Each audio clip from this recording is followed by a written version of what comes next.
Circling seagulls.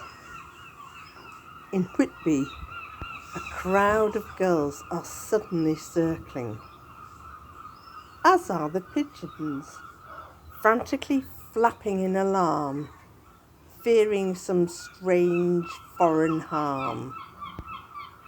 Above the clouds stalks a dark alien drone.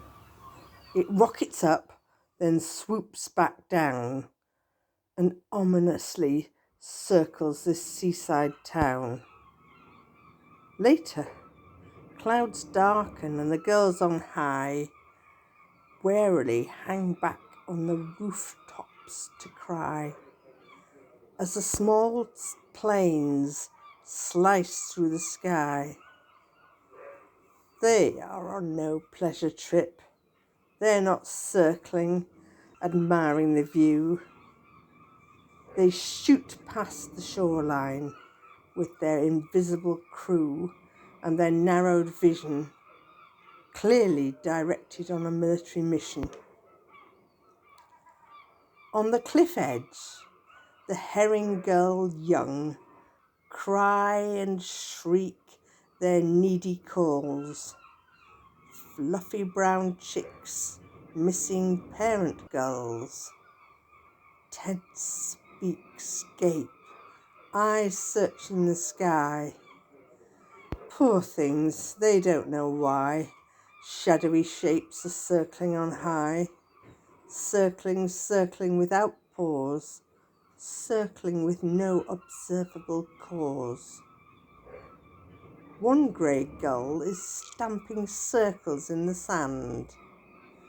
Proudly she executes her flamenco dance, strutting and posing and pecking at her treasure, sneering at the cruel watchers with obvious pleasure.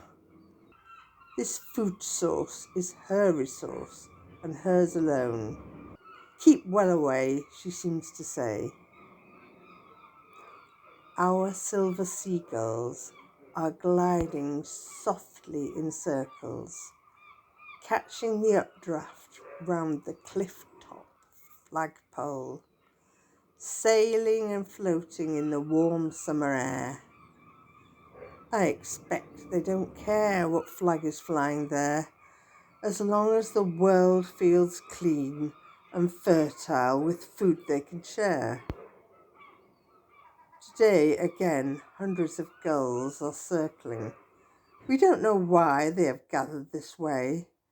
Maybe because the tide is now turning, and once more many beasts that dwell on the shore are exposed to birds' searching eyes and beaks. Our seagulls are circling, following this rhythm of the seas, and the sun shines brightly on our fragile world peace.